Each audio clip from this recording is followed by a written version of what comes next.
अस्सलामुअलैकुम, आप देख रहे हैं होराइजन न्यूज़ एचडी। खबर शामिल करते हैं साहिवाल से। रूफ फाउंडेशन के चेयरमैन और साहिवाल शहर की नामवर सियासी और समाजी शख्सियत सैयद इम्तियाज अली शाह गैलानी के घर पर एक पुरतकल्लफ डिनर का एहतमाम किया गया, जिसमें उन्होंने ऐलान किया कि वो आने वाले मेयर इलेक्शन में सिटी मेयर के उम्मीदवार होंगे और भरपूर तरीके से इलेक्शन में हिस्सा लेंगे।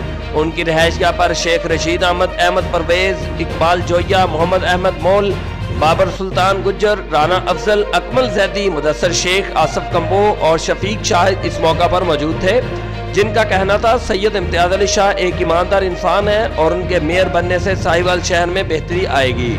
रिपोर्ट महबूब चौधरी, सरपरस्त आला, होराइजन न्यूज़ एचडी।